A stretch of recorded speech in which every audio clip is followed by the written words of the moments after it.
Why does it feel like I am not getting any closer to my money goals, even though I have a decent job? What am I doing wrong?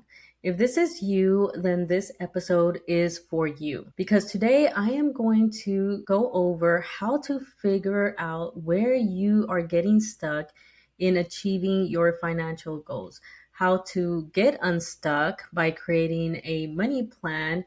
Plus, I'm going to be talking about some common limiting beliefs and how to overcome them. So stay tuned. First of all, this is a guilt free zone. Let me make that clear. Let me set the stage for you. I am not here to regañarte on whatever financial decisions, good or bad, that you feel you made within last year or whatever. Today's episode, the goal is to help you figure out what is going on because you might be feeling like, I'm setting these financial goals, but like it's not working. What's going on? So I'm making this guide to help you and figure out what is keeping you from getting to where you want to be and also help you create a plan to help you get there. And before we get into creating your money plan, I keep saying this time and time again, but you cannot start a journey without figuring out where to start and setting that foundation. You need to take some time and figure out where you're at in regards to your finances. And I talked about it in episode 115 where I did a financial reset. It's a workshop and I, walked you through doing a financial check on yourself and setting a foundation to be able to build up on in creating like a budget, which was last episode 116. And then now we're creating your money plan. So make sure you go check that out. And that way you can start creating a money plan. Because again, you cannot create a plan to something when you have no way of knowing what is going on, where you're starting from. So yeah, let's take some time and get that done. And if you want, you could like pause this one, go to that one and do that workshop and then come back to this. Now let's talk about financial goals briefly. And I feel like this is where, we can start to help get you unstuck. And when I'm talking about financial goals, I want to just take some time because we're again setting a foundation right now. But in order to do that, we need to figure out what our motivation is. What are we trying to achieve? And so let's take some time, go grab a sheet of paper, a pen and paper, pencil, whatever, and really just pause this video and just take some time and jot down your financial goals. And I don't want you to overthink it. I don't want you to say, oh, that's too big of a financial goal. That's fine. Go ahead and just write them down. And especially write down the ones that you had last year that you feel that you didn't achieve. So write those down. Okay, now that you have written down your financial goals, this is the not so fun part because I'm here to give kind of a reality check. Because look down at your paper. Imagine I have a paper here, I'm looking down at it, of your financial goals and go back and look at your finances that you did in the finance reset, or if you just happen to know where your finances are, and really just reflect on that and look at the financial goals, especially if you had set some financial goals last year that you didn't accomplish, and look at what spending habits you had, what your finances looked like last year, and really reflect on what is the reality of your financial goals? Were they misaligned based on your actual situation? And I'm telling you this con cariño. I'm not here, again, guilt-free zone. I'm telling you this with compassion, con cariño, and kind of like, just a quick reality check that sometimes we see on social media people that are maxing out their 401ks, that they're over there, buying rental properties or whatever it may be. And you get motivated, right? That's motivating to see. And so you want to maybe set those financial goals for yourself. But then you realize, like, you know what? They might be out there, too far out there for the money season that you are currently in. And I talk about that in the past few episodes too. I talk about your money season a lot because every year, creating your financial goals, that's the easy part, right? It's easy to dream and get motivated every year of creating your money goals. And then, like, at the end of the year, we look back and we see, like, you know what, we didn't accomplish these money goals, and you're left like, WTF. You're thinking, what happened? What did I do wrong? And a lot of times is we live in a different reality than our goals are living in. And so I think you need to reflect on your financial goals, again, con cariño, telling you with, with compassion, like, hey, just take some time and see where your financial goals are and where you are currently, because you need to look at your money situation and really see, are the financial goals that I am setting up for myself realistic? Does it make sense? For example, let's say you have a high interest debt, like you have a large amount, and you see on social media, like, and I see it too, of people like, oh, I maxed out my 401k or whatever, right? And you see that and you want to do that now, because especially when everyone's telling you, like, oh, you need to invest and everything, you need to start investing in stocks and everything like that, which, yes, but do you need to max out your 401k? Probably not. You probably need to focus on paying off that large high interest debt. So your financial goal, instead of being unrealistic of maxing out your 401k, can be a little bit more realistic of paying off that debt. And here's the thing, I am not saying to not have these financial goals. Definitely have them. Of course, you want to max out your 401k or save up for your first house or whatever it may be, but that can be more in the future. You want to set up your financial goals for the distant future, but also you want to have some goals for now, whatever your money season is, which in this case would be paying off that debt and stabilizing yourself. And I'll give you another example on what I mean of setting your realistic financial goals for your season.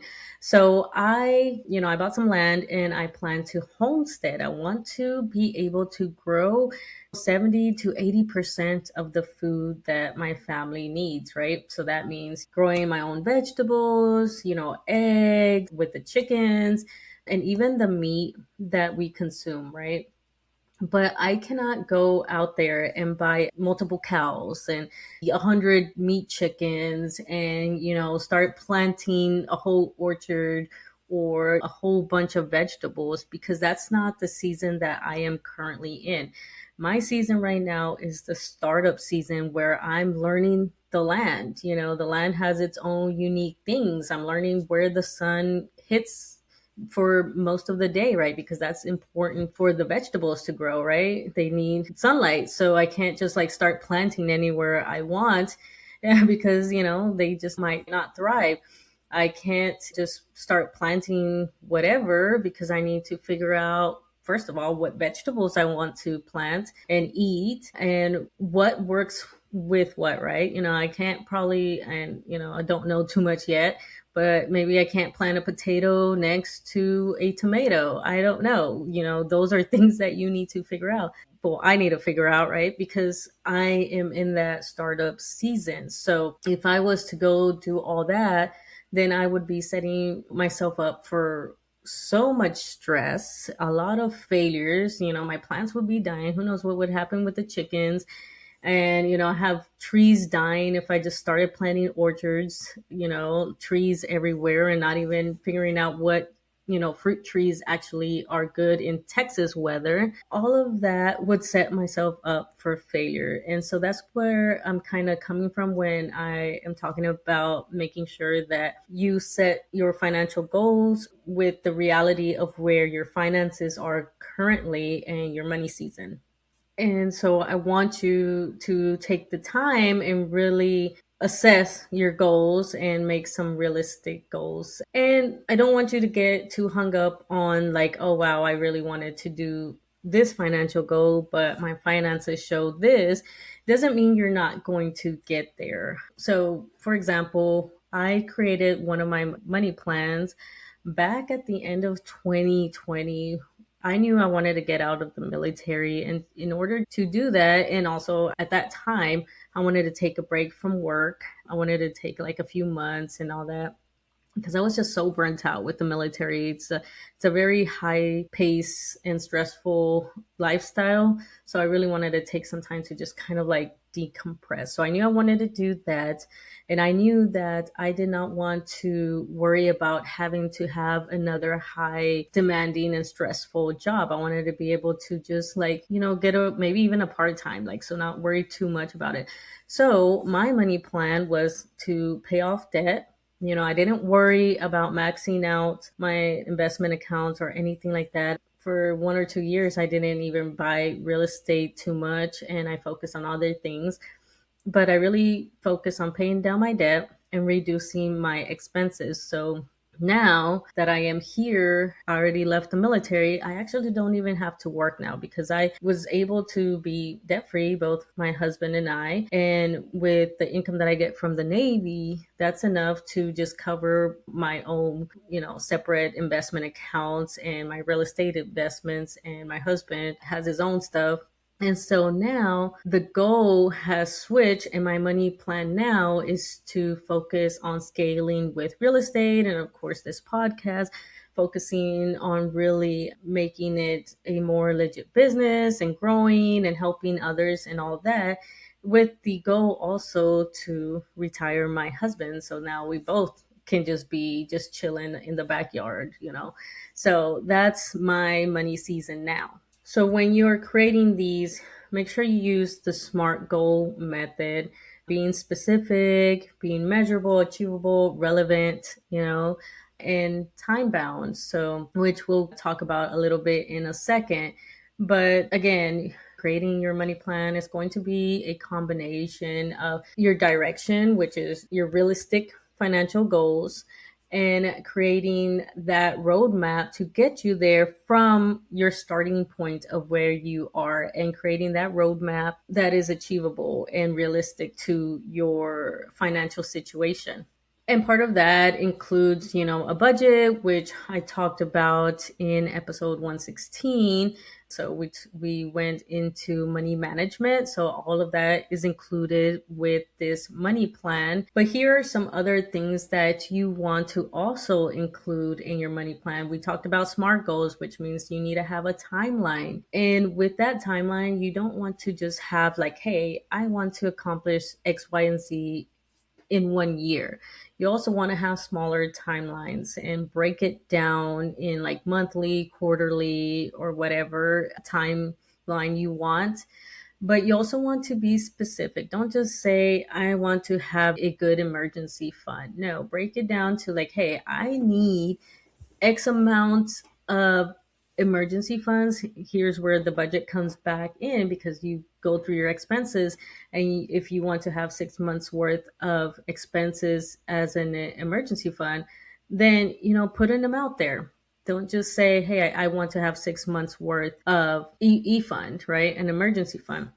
Put an actual amount, which again, the budgets help with that because you went through and analyzed where your money's going, how much your expenses are, how much you're bringing in.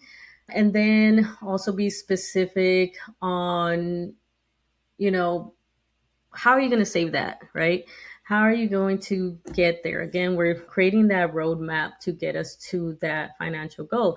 So let's say, just for easy math, $5,000 is what you need for emergency fund. Then you need to break that down however you want, that is easily trackable and something that you're able to, actually do. Because again, it has to be attainable. Don't say that you're going to save $1,000 when that's not feasible for you.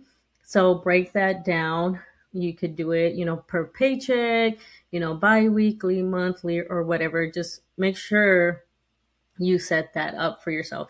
And the easy way is to set up systems for that. So create automations for yourself, but make sure do not overdraft. Don't set yourself up for failure. If that's the case where your income changes per month or per paycheck, then maybe just set up a notification, calendar, reminder, whatever to tell you, hey, go send money to the savings or whatever. So set up whatever system works for you, and then also create milestones. I think one of the biggest things as a first gen, as a Latina, like one of the biggest things is that I never took time to appreciate the milestones and celebrate them to keep me motivated. I just was like, I would accomplish something and then just keep it moving, right? Make sure you do some milestones. One, to make sure that you're on track, but two, to also just give yourself a pat on the back and motivate yourself, because that's going to keep you going to see that, you know what, you're doing stuff. Because it's easy to see,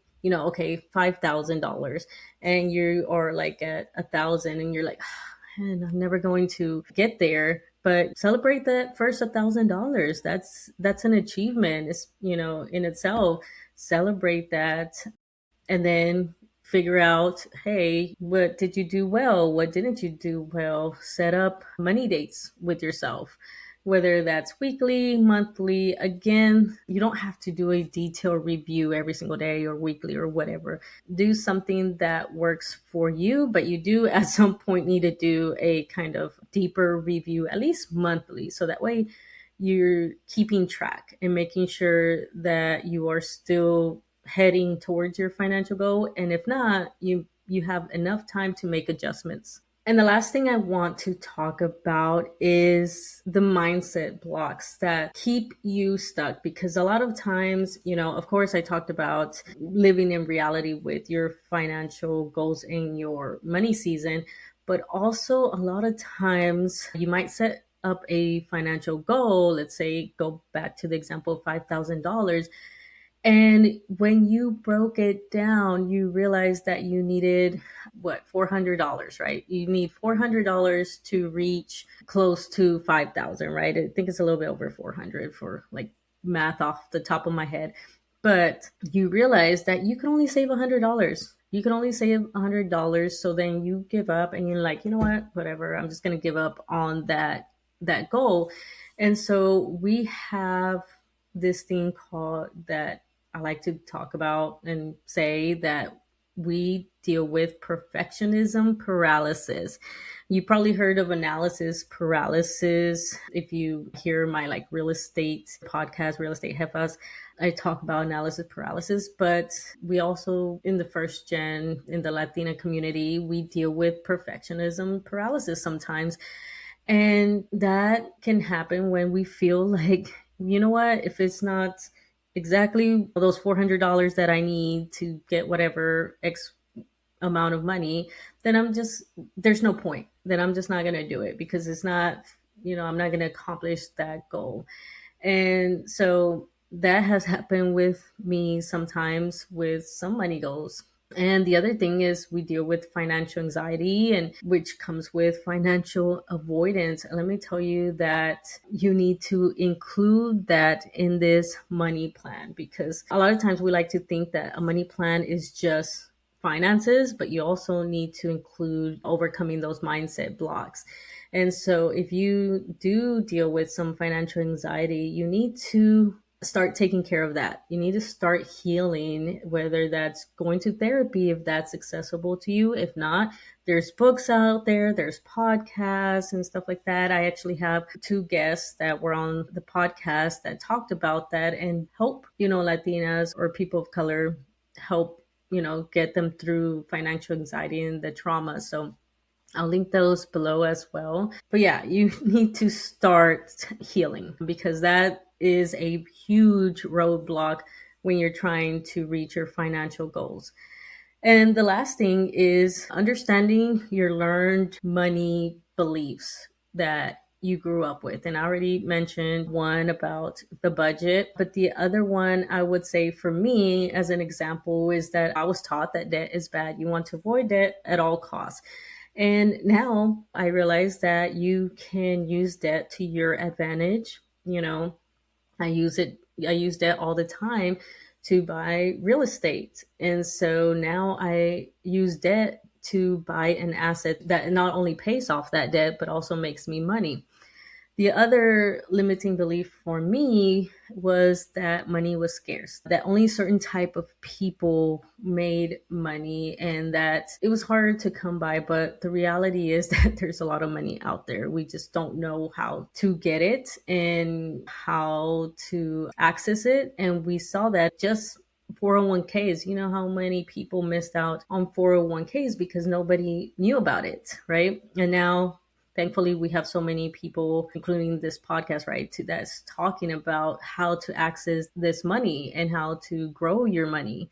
Another example is with, again, I'm a real estate investor and I had the mentality of just, saving up for down payment, and I'm limited by that money because, again, money is scarce, right? I have to raise up the funds, but there's so much money out there that you can borrow, again, using debt. But again, people just don't know how to use it, or there was a little bit of that perfectionism paralysis with me because I felt that I needed to have more experience under my belt because you hear about these lenders wanting some experience. But I'm working on a deal right now. Well, I'm working on getting some lending. And although the terms might be a little bit higher, the reward is still getting a rental property or buying an asset that's going to make me income. So the money is out there, but I just had this mentality that I needed to be a perfect real estate investor before I went out and asked other people for money, right? So those are some limiting beliefs for myself. So let me know which ones you have down below, or if you're listening on the podcast, there should be a link where you could share your thoughts. So let me know. But yeah, what other limiting beliefs do you have? You have to address those as well. It's not just, analyzing where your money is going. It's also addressing your own mind blocks. And again, your money plan is going to be your unique roadmap to your unique financial goals. One thing, if you get anything out of this, is make sure that your plan is realistic to your current finances and that is what you want and what you're trying to accomplish. A lot of times we try to kind of it's great advice, it's great motivation to see somebody else, maxing out their 401k or buying rental property or whatever. But again, your journeys yourself doesn't mean that you can't ever reach those types of financial goals or that you can have those financial goals. Just have some goals that you can actually reach and then build upon that. Don't forget that this is part of a series. Again, I talked about budgets. I talked about the financial reset. So make sure you go check out that playlist if you're watching on YouTube, or if you're listening to the podcast, then I'll have them in the show notes. Other than that, I will see you in the next one. Bye. Thank you so much for listening. Don't forget to like and share this episode so others can also find this podcast. Don't forget to follow me on all my social medias listed in the show notes below, where you can also find resources to help you in your financial journey. If you're interested in becoming a guest on the podcast, you can find that information in the show notes. Other than that, thank you so much for your support, and I will see you in the next episode. Bye.